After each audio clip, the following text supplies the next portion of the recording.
C'est toi qui anime la prochaine soirée Toastmaster? Félicitations! Bon, par contre, j'imagine que si tu regardes cette vidéo, c'est que tu as peut-être des questions concernant ton rôle. Eh bien, ça tombe bien parce que j'ai certainement des réponses pour toi. Si tu veux qu'une soirée se passe au mieux, eh bien, tu n'as pas le choix. Il te faut quelqu'un qui soit là pour l'animer. Et c'est justement le rôle de l'animateur. Tu vas être un peu le maître de cérémonie, celle ou celui qui est chargé de faire le lien entre les différentes parties de la soirée. Une sorte de chef d'orchestre. Oui, parce que dans un orchestre, chaque musicien connaît sa partition et sait ce qu'il a à faire. Mais pourtant, le chef d'orchestre est là pour guider l'ensemble, pour donner une impulsion, une tonalité. Eh bien, dans une soirée Toastmaster, c'est la même chose.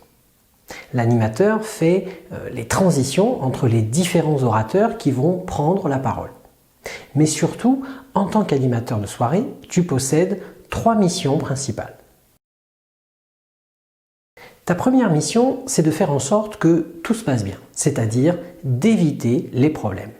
Et ça commence avant même que la soirée ne démarre. Par exemple, c'est toi qui veilles à ce que chaque personne ayant un rôle pour la soirée soit informée de ce qu'on attend d'elle. Tu dois donc les contacter et vérifier qu'elles ont tout ce qu'il faut pour réussir le jour J. Le grammairien a-t-il trouvé son mot du jour?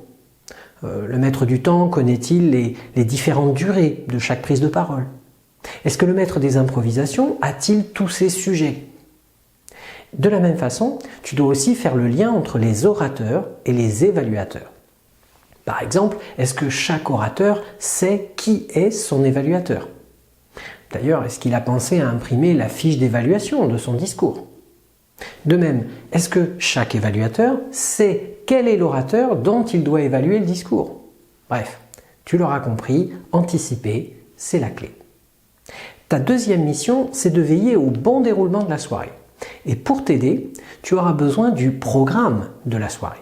D'ailleurs, c'est à toi de l'imprimer en quantité suffisante la veille de la soirée pour que chaque personne puisse en avoir un exemplaire au moment de la réunion.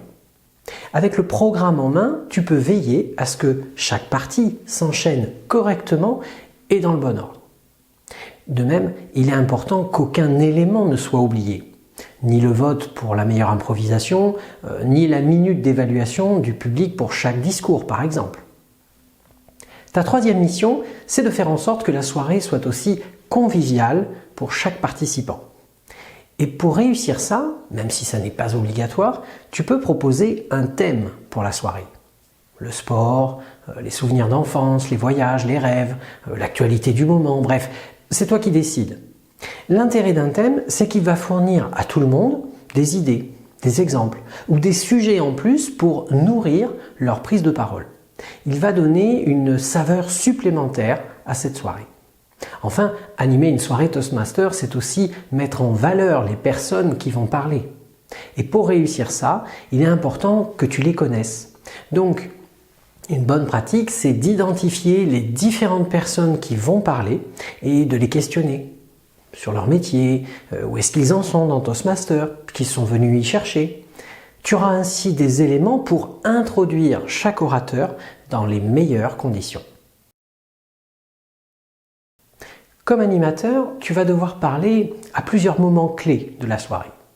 La première fois, c'est juste après le mot du président.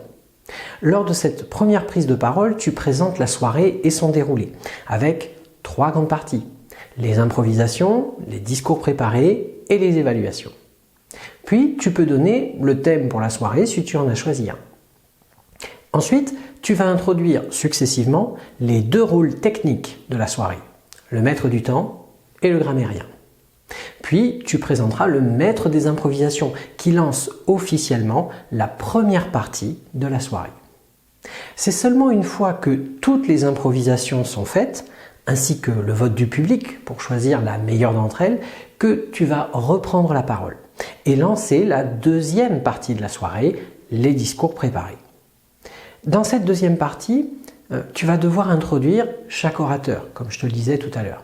Et à chaque fois, tu vas devoir donner son nom, et puis une petite présentation, le nom et le niveau de son passway, ainsi que le projet en cours. Et tu finis en donnant le titre de son discours. Entre chaque discours, tu disposes d'1 minute pour demander au public de remplir une fiche d'évaluation qu'ils remettront à l'oratrice ou l'orateur. Et une fois que tous les discours préparés auront été donnés, tu devras procéder au vote du public pour le meilleur discours.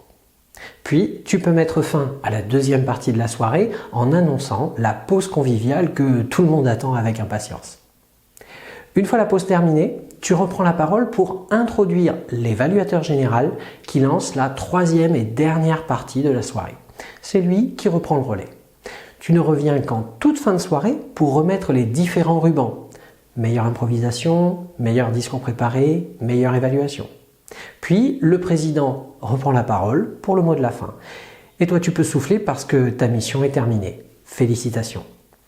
Dans la prochaine vidéo, je vais te donner 8 astuces pour réussir l'animation de ta prochaine soirée.